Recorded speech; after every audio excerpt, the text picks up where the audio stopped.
Alright, so this is kind of the architecture that how we want to design the immersion project. So I guess the best way you can kind of think about this is it's kind of split up into two parts, which kind of gets split off like right here.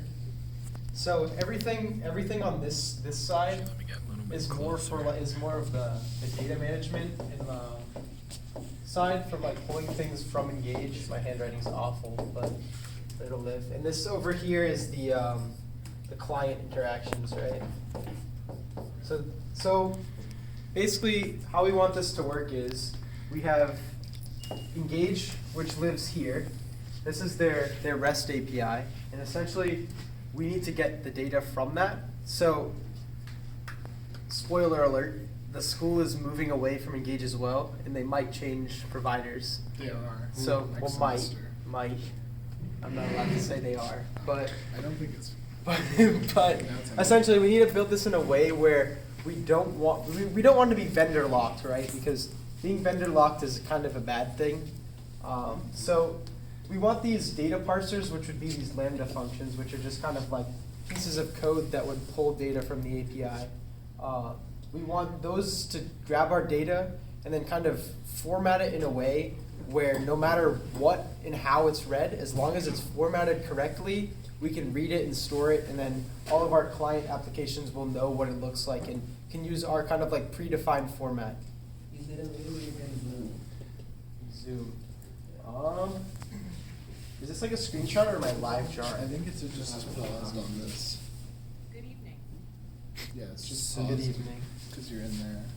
But yeah, I mean, I guess look behind you at the screen. that could help if you can't see it or read it.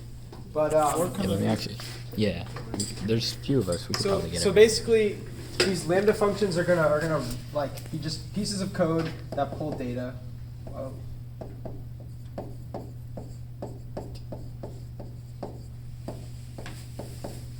So these are just kind of pulling data, right? So these are pieces of code that are gonna pull data here. So we kind of started writing these already. So if you want to kind of see what they look like, you can go on the repository on our page and kind of see what that would kind of entail. But the big thing here is this queue right here. So basically, you guys are in Comp 2. You guys know what the queue data structure is. You send stuff in. It doesn't work entirely like a queue. The message order isn't guaranteed to be first in, first out. But what the big thing, yeah. How is it not guaranteed? Isn't that? You can get async calls. From Yeah, it's different just stuff. if you do multiple at the same time kind of thing. I'm pretty sure. It's like a distributed queue, I think. Yeah, it's not. I don't know why they call it a queue, but that's kind of the best way you can kind of think of it. So It's an unordered queue. yeah, What? How does that? It means it's essentially just, here's a queue of jobs that need to get done at some point. I don't really care when they get done, just that they get done. yeah. So Less. these So cute. these two are is pulling data from here and they're interacting with each other, and then over here we have our data parser, which is having data sent to it from the Lambda functions. So now what is this queue kind of having? So we kind of defined a message structure. So you can think of a JSON where it'd be like you have a header and then like a body. And so the header is going to contain like what sort of data piece, like type is this? Is it an event? Is it club information, etc. Kind of stuff like that. The body is the actual information. So like if it was club information, what's the name of the club? What's the URL to their club icon? How many members do they have? When were they founded? Stuff like that. Is that where that Git thing came from last week or 2 weeks ago? Git thing? Yeah, like we had to use like HTTPS like Git requests or something. Oh, get requests? Yeah, That was right here. same type of thing, right? But yeah, same. So that's the kind of process you'd be doing for this. That's why we were teaching you guys that. So if you guys want to write these, you can. Okay. And so what this is going to do is it's going to send data to here, which this queue is going to hold data. Now we get to fun and talk about containers. So right here is what's the gray? It's a cluster of containers. So you can basically just think of these containers for now as just pieces of software that are running somewhere. So like you know how like you run an application on your computer, and it's just gonna run consecutively, it's just gonna stay on, and your computer needs to be on the whole time. That costs a lot of money on AWS. EC2 is not cheap. You don't want to spend money on a VM. But containers, they kind of can do the same thing, but you can split their resources easier, so they're just cheaper overall. But these are just two programs that are running that are kind of handling services. One of them is the Discord app, which for now we're not talking about that. We're talking about the one that we really need to take into account is this one right here, which is a data parser, which is going to read the messages from here. And one that reads the messages from here, it's going to do actions and kind of parse the data and then write that data into this database here. And so that's kind of what word do I want to use here? Stream process of the data and how we're using it. Other reasons why we're not just like making API requests directly is I don't think the Maybe school. call it a pipeline. Yeah, pipeline. There you go. Our data pipeline. And so I guess one of the other things you can think of is the school probably wouldn't be happy if we were just using their live data all the time. I mean, technically what's in here is their live data, if we really want to talk about that, but we are kind of altering it in a way and kind of conforming it to our needs.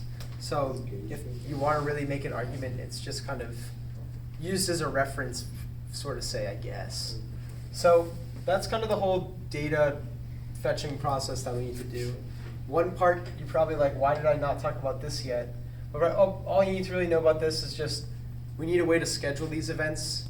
We're not just going to have it constantly pinging data. That's kind of redundant, and you're not going to get, if events aren't going to be updated every 5 minutes, for sort of say. So just kind of a daily scheduled check on all the data that we need to know about. So this will just kind of schedule all this events to happen. But now the big thing, which I know you were asking about, what our client interactions kind of look like. So we first are going to have a Discord bot because we need to be able to actually interact with Discord if we want to do stuff on Discord. So this bot is going to be used for mainly updating the event stuff, like we said, sending the messages to the servers when there's an event happening in them, and also doing stuff like, I don't know, other commands we want to put. One of them we were thinking was you can search for club information on there, like you can find a primary contact for a club if you did like, I don't know, /search cybersecurity club, if you wanted to do something like that. The other thing is the website though. So we need a way to actually get people onto in our platform and kind of get onboarded into it in a way, you could say. And that's where the website comes in. So I don't know how familiar you guys are with Discord modding, but have you ever heard of a thing called Carlbot? Okay. So basically, do you mind if I go on your computer real quick? Actually, It's is gonna this? still be on your drawing. Okay. So we'll show it after then.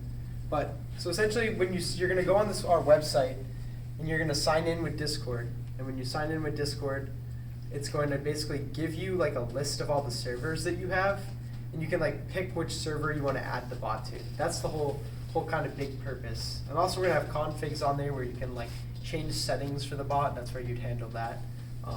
But the other big thing is we need to verify that you actually are on that club. So you can't just like, I don't know, sign up the gardening club for the bot when you're not the gardening club and your Discord server is 3 people, you and your friend, and your friend's other friend who doesn't exist. So the way we want to do that verification process is each club has a primary contact on it, and it's typically just a student email address. I think for the Smash Club I have my personal email address on there, which probably isn't good, but yeah, so for that, we're going to use the primary contacts to kind of verify people. So that website's also going to have a feature where when you do click on a club, it's going to pull the primary contact from the database that we have cached, and it's going to send that primary contact an email with like a verification code that says like, hey, is this really you? Put this code in and it will let you do it. We don't even maybe need to do a code system. We also could just like send the Discord bot invite through the email and just say it's in your email address. But Yeah. That's- Well, are we still thinking about doing we have a table that's just like the name of the club, like very minimal, just the Yeah. onboarding table? Yeah, we're still gonna Do probably we have talk about that? what we have so far. I need to Well, remember. just like the idea behind that. Yeah, so. Yeah, okay. Another thing we could, so do you guys understand the whole kind of pieces of the software and what like are here? I know it's like big and confusing, but Ask any question. yeah, any questions? Okay, so the green lines, what you're doing there is you're getting the data from Engage, and then that Lambda thing, that filters the data and sends it to Yeah. the queue. Why is the queue not sending it directly to the database? Because the queue cannot execute code. The queue is just a storage place for messages that can be sent and received. You cannot like do anything with those messages. Like you can't have like if I see a message, execute X. It's more of like, I mean, you can set up more Lambda functions for that, but essentially what we have set up is this like the container scales based off the number of messages in the queue. For now, it only boots up one container, but in the future, if let's say this really popped off and we had millions of users tomorrow, we could easily scale like thousands of containers to pull millions of messages in and kind of parallel process them in a way instead of doing it like horizontal scaling. Exactly. Instead of Vertical.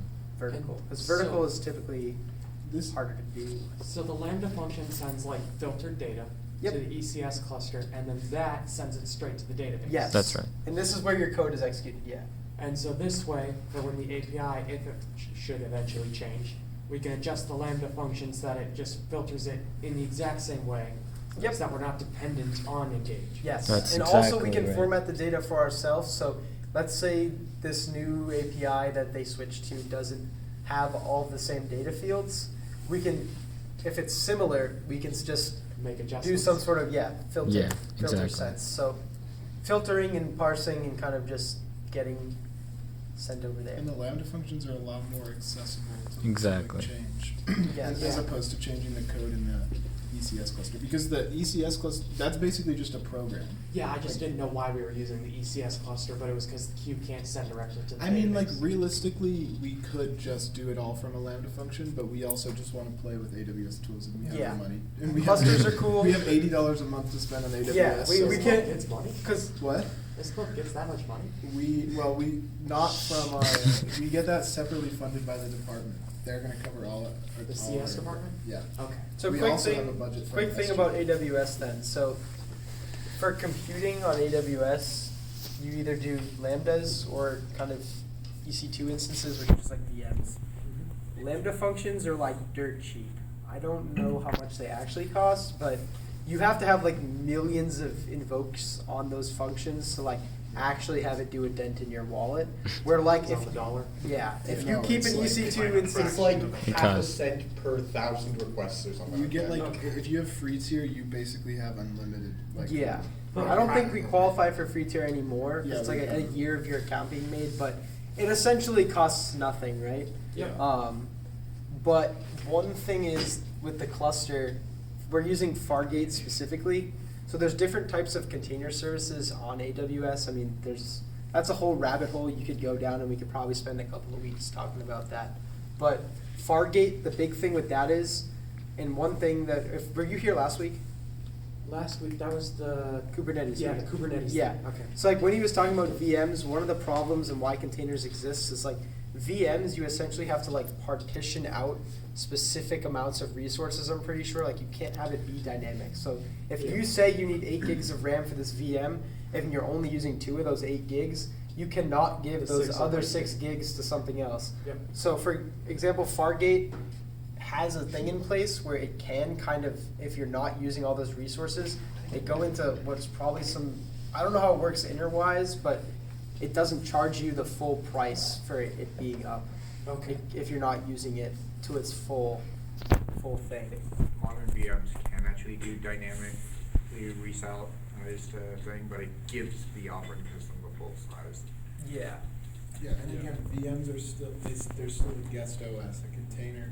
Yeah, containers are more just run on an That's still engine, more- which is the big another one of the big things. But the resource thing might not be a problem nowadays if the dynamic VMs exist like that, but that was Still just unnecessary. Yeah. So the That's point is another just that they're security. cheaper, isn't it? kind of, and also you can do It's more easier- scalable. Okay. Yeah, it's easier to scale, because with Lambda functions, you can only, you would probably just call it multiple times, right? And it still has to execute. Yeah. I Where- mean, like with containers, I can run a container on my laptop and test it out that way, so it's also very portable. It makes developing so much easier. Standard environment, like I can make sure all my tools and dependencies are in that container. If it works locally, I know it's guaranteed to work in the cloud.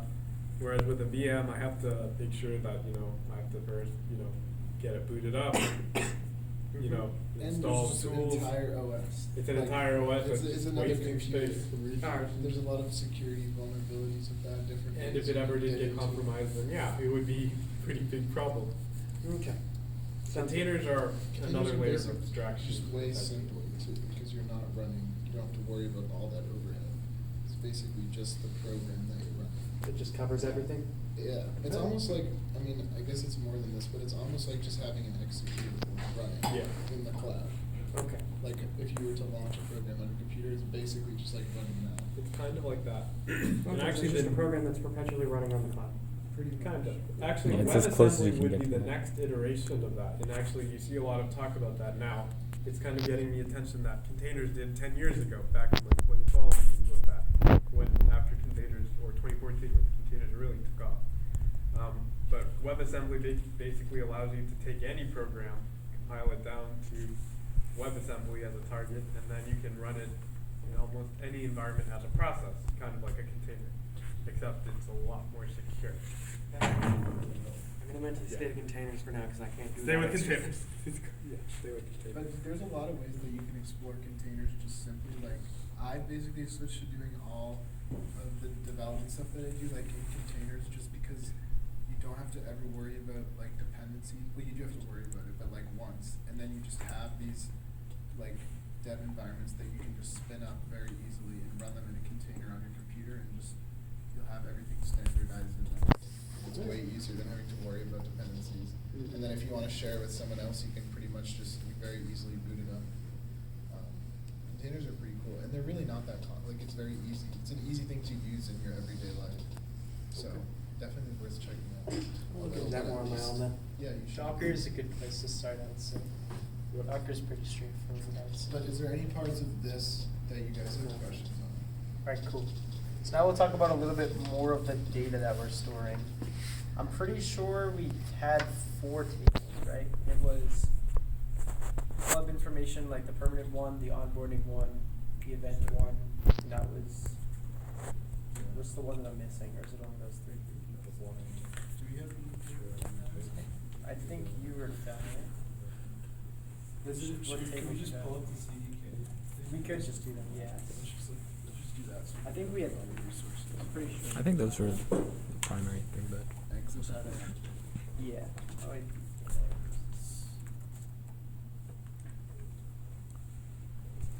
Like they.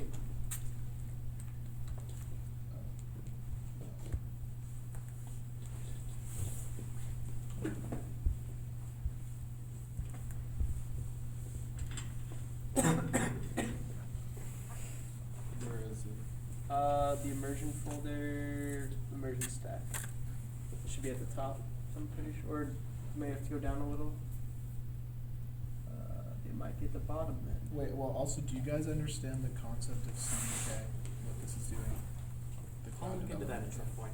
Well, no, it's simple. We can just talk about it right now. So, AWS CDK stands for Cloud Development Kit. And it's Okay. basically just a way that you can write this code, and then when you run this, you can tell it, you can describe what resources you want to use in AWS, and then you can run this, and it will just, All those what's the resources? word? Automatically. Provision. allocate. Provision. Yeah.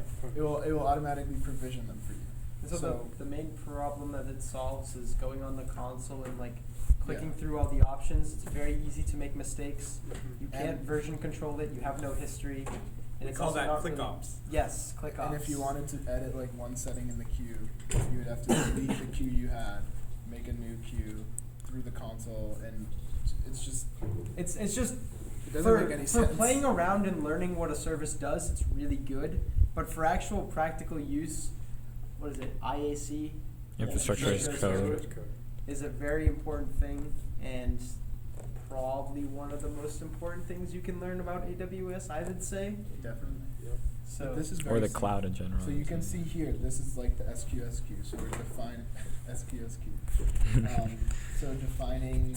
Well, I guess I don't know what this is. You should So basically, when you're looking at CDK, like the one thing that you'll see for all different services is, can you scroll up a little bit? Like all the way to the top real quick. So like you have all these imports. AWS, they split their library up into multiple different modules, and so you just kind of pick the ones that you need. But if you scroll back down to the queue, you'll see that it's kind of set up like this, where I could hold this for 5 seconds. I gotta get my you charger. make the call. You say like there, you can go on their docs. Their docs are very hit or miss when it comes to CDK. It shows you what the I think we're good. you